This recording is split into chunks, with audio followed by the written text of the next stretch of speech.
জাকাত আর তালাকের মাসালায় সিস্টেম করে মুফতি সাহেবরে কি এক মুফতি একরকম ফতুয়া দেয়। তো আপনার কথার উপরে আপনি সিস্টেম করে বলছেন যে আমি তালাক দিব বলছি, দিছি বলি নেই। যদি দিছি বলেন শেষ, আর দিব বললে শেষ হয় নাই। ওই দিসির জায়গায় ছয়ের জায়গায় ব লাগায় দেয়। হুজুর দিব বলছি, দিছি তো বলি নেই। বউ কয় না দিছি, এটা বলছো। এবার প্যাস লাগছে কিনা প্রিয় ভাইরা, আমি বলতে চাচ্ছিলাম এই তো ঠাকুরগাঁ থেকে ফোন দিছে হুজুর তালাকের মাসালা। তা আমি বললাম এলাকার আলেম ওলামার কাছে যান, জাকাতের তালাকের মাসালা তো মোবাইলে দিয়ে শেষ করা যায় না। হুজুর তালাকটা একটু পেশাইল্লা তালাক, এটা সোজা হয় নাই, বাঁকা তালাক হয়েছে। ওমা তালাক আবার সোজাও আছে বাঁকাও আছে, তো আপনি কি ধরনের তালাক দিছেন? হুজুর তালাক দেওয়ার সময় বলছি তোরে তালাক, তোর মারে তালাক, তোর আব্বারে তালাক, তোর 14 গোষ্ঠীরে তালাক, তোরে 100 200 300 কয়শো দিছে? 300। কারে দিছে? আরে খালি বউরে নি, বোর মারেও দিছে। এখন কিতাবে আছে বউরে তালাক দেওয়ার মাসালার জবাব আর 3 তালাকের জবাব। এখন হুজুর নিজেই বিপদে পড়ে, হুজুর চিন্তা করে বোর তালাকের জবাব দিব, ঠিক আছে, কিন্তু বোর মার তালাকের জবাব কোন কিতাবে তো নেই। আবার 3 তালাকের জায়গায় লাগাইছে 300, তো হুজুর নিজেই বিপদে পড়ে। মোবাইলের হোয়াটসঅ্যাপ চেক করলে আপনি অবাক হয়ে যাবেন, সংসার এমন ভাবে ভাঙতেছে। কেউ কেউ তো স্ত্রীর ডিভোর্স দিয়ে তালাক হওয়ার পরেও লজ্জায় শরমে কাউকে কিছু না বলে গোপনে গোপনে সংসার করতেছে, এমন বহু আছে, বহু, ঠিক কিনা? আবার কেউ ডিভোর্স দিয়ে বা স্বামী যে স্ত্রী আরেক জায়গায়, কারণ কি? একবার তুচ্ছ কারণ, মানে একেবারে কারণ মেজাজ গরম হলে আমাদের তো হুঁশ ঠিক থাকে না। কথা বলেন।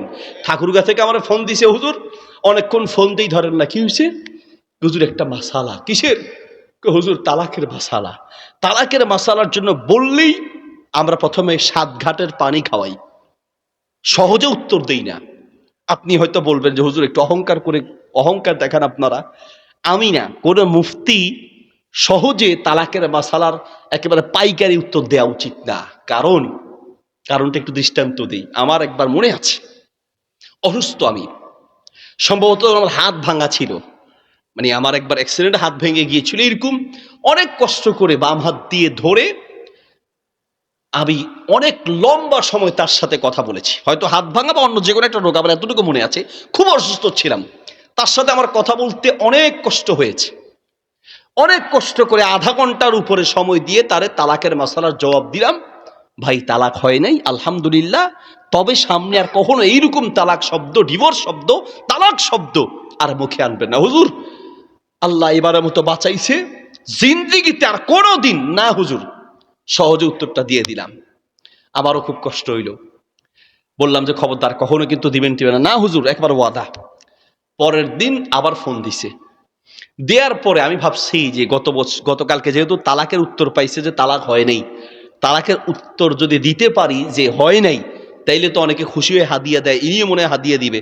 কারণ তালাক হয় নাই এই উত্তর দিতে পারলে খুব খুশি।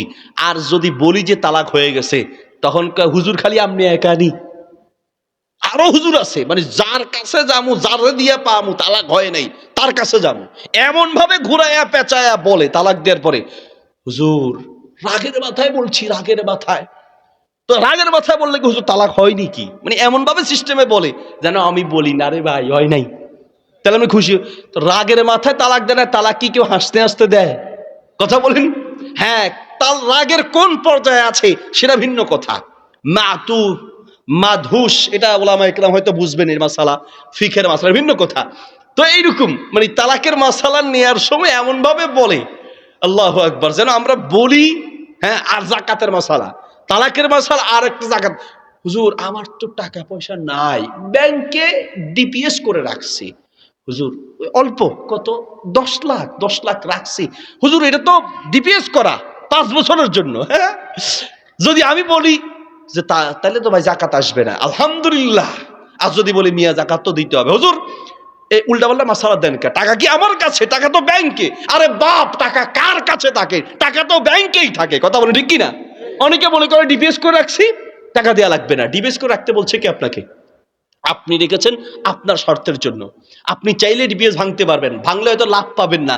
এই উসিলা দিয়ে জাকাত থেকে বাঁচার চেষ্টা করে। আবার কেউ কেউ, বিশেষ করে মহিলারা বহুত চালাক, শুনছে কার কাছে মাসালা কয় যে ব্যবহার করা স্বর্ণের জাকাত দেয়া লাগে না।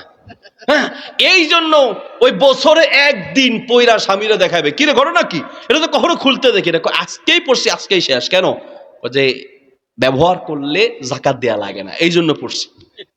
আচ্ছা, কেউ না বুঝলেও মনের খবরটা একজন বুঝে, তিনি কে? ইমাম আবু হানিফা রাহিমাহুল্লাহ। এই জন্য একেবারে ফতোয়া এমন ভাবে দিছে বাঁচার সুযোগ নেই। ইমাম আবু হানিফা রাহিমাহুল্লাহর ফতোয়া আরবের উলামায়ে কেরাম সহ বর্তমান মানে বলা যায় যে 98-99% উলামায়ে কেরাম এই বিষয়ে একমত, ব্যবহার করা স্বর্ণেরও জাকাত দিতে হবে। কারণ দিতে হবে না এই মাসালার সুযোগ পাইলে মহিলারা ওই বছরে একদিনই ব্যবহার করবে, ঠিক কিনা? খালি জাকাত থেকে বাঁচার জন্য। আবার কেউ কেউ হুজুর টাকা নাই, কি আছে? টাকা কিছু হইলেই জায়গা কিনে, কিছু হইলেই জায়গা কিনে, কিছু হইলেই ফ্ল্যাট কিনে, বাড়ি কিনে। টাকা নাই তো টাকা, এত টাকা আছে, আপনি ইনকাম করেন, ব্যবসা করে টাকা কি করেন? জায়গা কিনছি। জায়গা তো জায়গা না কিনছি, টাকা তো নাই। হ্যাঁ বাপ, কারা চালাকি শিখান এগুলা?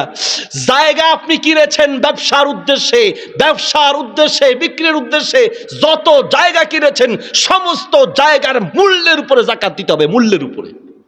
ফ্ল্যাট কিনেছেন কয়েকটা, একটা থাকার জন্য, যেটাই থাকবেন ওইটার উপর জাকাত দিতে হবে না। যেই জমি কিনেছেন চাষ করার জন্য, ওই জমির মূল্যের উপরে জাকাত আসবে না। তবে জমিটা আপনি যদি জমিটা চাষ করেন ওই ফসলের উপরে জাকাত আসবে, কিন্তু জমির মূল্যের উপরে জাকাত আসবে না। কোন জমি? যেটা চাষ করার জন্য কিনেছেন। বাড়ি করার জন্য জমি কিনেছেন, ওই জমির উপরে, জমির মূল্যের উপরে জাকাত আসবে না, কারণ ওখানে আপনি বাড়ি করবেন। কিন্তু দাম বাড়লে বিক্রি করব, কিনে রাখি, দাম বাড়লে বিক্রি করব, ওই জায়গার মূল্যের উপরে জাকাত আসবে। ফ্ল্যাট বিক্রির উদ্দেশ্যে নিয়েছেন, জাকাত আসবে। বাড়ি করেছেন, থাকবেন একটা, আর একটা দাম বাড়লে বিক্রি করবেন, জাকাত দিতে হবে।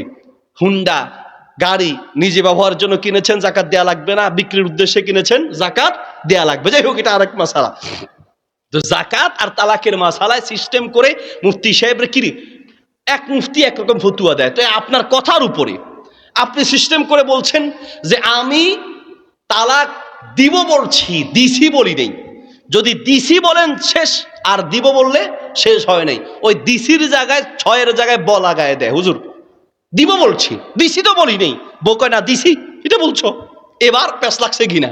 প্রিয় ভাইরা, আমি বলতে চাচ্ছিলাম এই, তো ঠাকুরগাঁ থেকে ফোন দিছে, হুজুর তালাকের মাসালা। তো আমি বললাম এলাকার আলেম ওলামার কাছে যান, জাকাতের তালাকের মাসালা তো মোবাইলে দিয়ে শেষ করা যায় না। হুজুর তালাকটা একটু পেশাইল্লা তালাক, এটা সোজা হয় নাই, বাঁকা তালাক হয়েছে। ওমা, তালাক আবার সোজাও আছে বাঁকাও আছে। তো আপনি কি ধরনের তালাক দিছেন? হুজুর তালাক দেওয়ার সময় বলছি তোরে তালাক, তোর মারে তালাক, তোর আব্বারে তালাক, তোর 14 গোষ্ঠীরে তালাক, তোরে 100, 200, 300। কয়শো দিছে? 300। কারে দিছে? আরে খালি বউরে নি, বোর মারেও দিছে।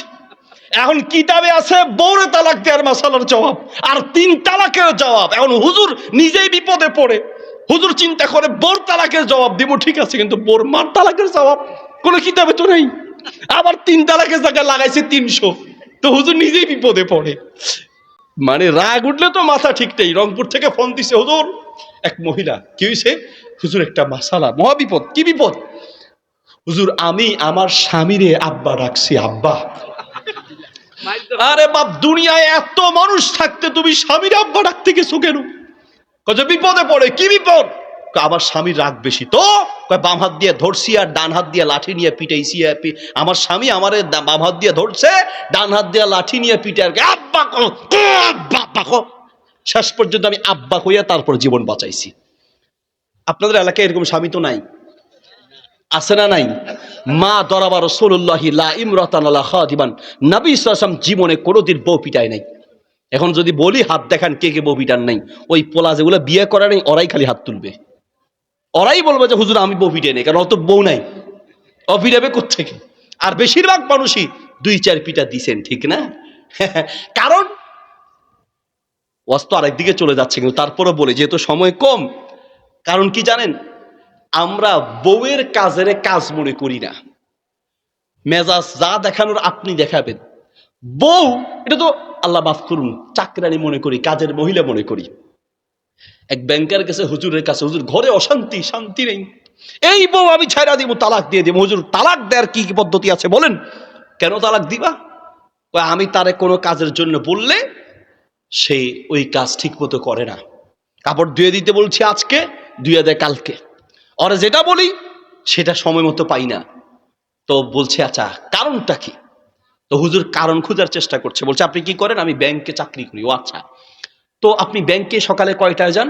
9টায় যাই। ঘুম থেকে উঠেন কয়টায়? 8টায়। ও আচ্ছা, তো আপনার স্ত্রী কয়টায় উঠে? কয় সে ফজরের সময় উঠে। এরপরে কি ঘুমাইতে যায়? কয় না, তার তো কাম কাজ নাই, সে সকালবেলা উঠে নাস্তা তৈরি করে। কোনো কাম নাই, সকালে উঠে নাস্তা তৈরি করে। ও আচ্ছা, কোনো কাম নাই, সকালে নাস্তা বানায়। আচ্ছা ঠিক আছে, আপনি ব্যাংকে কয়টায় যান? 9টায়। তারপরে কি করেন? আমি 9টা থেকে 5টা পর্যন্ত কাজ করি, ডিউটি করি, মানে তারটাই কাজ। আমি 5টা পর্যন্ত মাথার ঘাম পায়ে পড়ে যায় ব্যাংকে, বুঝেন না, হিসাব বিকাশ অবস্থা খারাপ। আচ্ছা ঠিক আছে, 9টা থেকে 5টা আপনি কাজ করেন, আপনার ওয়াইফ কি করে? আরে হুজুর আপনারা বলছি না তার কোনো কাম কাজ নাই, সে ঘরের রান্না বান্না করে। ও কোনো কাম কাজ নাই, কি করে? রান্না বান্না করে। আচ্ছা, আপনি যখন বিকেলে বাসায় যান, গিয়ে কি করেন? কাম বিকেলে বাসায় গিয়ে বিকেল বেলা বসে একটু পত্রিকা পড়ি আর বিকেলে চা বানাই। আপনার স্ত্রী তখন কি করে? হুজুর বললাম না তার কোনো কাজ নাই, সে বিকেলে একটু চা বানায়, চার নাস্তা বানায়। ও কোনো কাম নাই, চার নাস্তা বানায়। সন্ধ্যার পরে আপনি কি করেন? সন্ধ্যার পরে আমি বসে একটু মোবাইল টিভি দেখি, খবর দেখি, আমি একটু মোবাইল টিভি করি, একটু বিনোদনে সময় দিই। ও আচ্ছা, তো আপনার স্ত্রী কি করে? হুজুর বললাম তার কোনো কাম কাজ নাই, সে সন্ধ্যার পরে বাচ্চাদেরকে পড়াইতে বসায়। আচ্ছা, পড়ানো শেষ হলে 9টা 10টা বাজে, আপনি কি করেন? আমি খেতে বসি। আর আপনার স্ত্রী কি করে? ওই যে তার কোনো কাম নাই, তো আম করে খালি খাবার দেয়। কোনো কাজ নাই, খাবার দেয়। তারপর আপনি কি করেন? আমি ঘুমাইতে যাই। আপনার স্ত্রী কি করে? সে মশারি টানায়, বাচ্চাদেরকে ঘুম পাড়ায়, তার কোনো কাম নাই। বুঝেন নাই? মানে বউদের কোনো কাম নাই, বউদের কোনো কাম নাই। ঠিক আমাদের অবস্থাও তাই। আমরা মনে করি শুধু আমরাই কাজ করি, স্ত্রীদের কোনো কাজ নাই। আরে বাবা, একদিন যদি আমাদের স্ত্রীরা কাজ বন্ধ করে যায়, সারা বাংলাদেশ অকেজো হয়ে যাবে, ঠিক কিনা? সারা বাংলাদেশ একদিনে অকেজো হয়ে যাবে। খালি বউরা কাজ বন্ধ করুক। বউদের কাজকে আমরা কাজ মনে করি না, কারণ মাস শেষে আপনি বেতন পান, সে বেতন পায় না, এই জন্য তার কাজের কাজ মনে করি না। যদি বেতন না পাইলে এটা কাজ মনে না হয়। সূর্য আলো দেয়, বেতন নেয়। চন্দ্র যে আমাদের উপকার করে, বেতন নেয়। বাতাস যে অক্সিজেন দেয়, গাছ যে অক্সিজেন দেয়, বেতন নেয়। এগুলো যদি কাজ বন্ধ করে, দুনিয়া টিকবে? দুনিয়া টিকবে। কাজেই একজন আরেকজনের কাজকে মূল্যায়ন করতে হবে। সংসারের অশান্তির অন্যতম বড় কারণ হচ্ছে শুধু আমারটাই ঠিক, আমি কাজ করি আর সে কোনো কাজ না, বরং তার কাজকেও কাজ মনে করা উচিত। আমার আলহামদুলিল্লাহ 5 মাস আগে আমার একটা মেয়ে হয়েছে, 2 ছেলে 1 মেয়ের পরে আলহামদুলিল্লাহ আরেকটা মেয়ে হয়েছে। আমার মেয়েটার জন্মের সময় আমি চেষ্টা করি সব বাচ্চার জন্মের সময় আমার স্ত্রীর কাছে থাকবো। বড়টার সময় ছিলাম, ছোটটার সময় ছিলাম, আলহামদুলিল্লাহ। এরপরে মেয়ে যেটা হলো, আমি যে কসবায় মাহফিলে ছিলাম, যেতে পারিনি, পাশে ছিলাম না। ছোটটার সময় এদের তো ঘরে হলো, হসপিটালে নিরাপত্তার জন্য নিয়েছি, ওর আম্মু একটু অসুস্থ ছিল। হসপিটাল আমি বললাম যে আমার ওয়াইফ যখন বাচ্চা জন্ম নিবে, মানে ভবিষ্যতের সময় আমি তার পাশে থাকবো। ডাক্তাররা লাগাইছে ভেজাল, হুজুর আপনি এত বড় আলেম, আপনাকে কোনো কিছু না বলতে পারবো না, কিন্তু আপনি ওয়াইফের কাছে থাকবেন, এটা নিয়ম নাই। কেন নিয়ম নাই? কি সমস্যা? বলছে না এটা নিয়ম নাই, তো কেউ তো বাবা থাকে না, আমি থাকবো। এই দুনিয়ার এই মানুষের বানানো নিয়মের মাথায় লাথি মারি আমি থাকবো। কারণ প্রত্যেক স্বামীকে উচিত স্ত্রী সন্তান জন্ম দেওয়ার সময় তার পাশে থাকবে। কারণ স্ত্রীর পাশে স্বামী থাকলে, স্ত্রীর দুনিয়ার সবচেয়ে বড় শক্তি তার স্বামী। স্বামী পাশে থাকলে স্ত্রী সাহস পাবে, স্বামী পাশে থাকলে স্বামী বুঝতে পারবে সন্তান জন্ম দেওয়ার সময় একজন মা কি পরিমাণ কষ্ট সহ্য করে, প্রত্যেকটা স্বামী কলিজা দিয়ে উপলব্ধি করবে, ঠিক কিনা? এজন্য স্ত্রীর সন্তান জন্ম দেওয়ার সময় যদি পাশে থাকতে নাও দেয়, আমি বললাম তো দরজা খোলা রাখবেন, দরজার কাছে থাকবো। কাছে যদি থাকতে নাও দেন, আমি তার চিৎকার শুনতে চাই, আমি তাকে বুঝাতে চাই যে আমি তার পাশে আছি, আমি তার পাশে আছি। ইসলাম এটাকে হারাম করে নেই, বরং আপনি তার কাছে থাকলে তার কষ্ট বুঝবেন, আপনি তার কষ্ট বুঝবেন, সে একটা সাহস পাবে। কথা বলো ঠিক কিনা?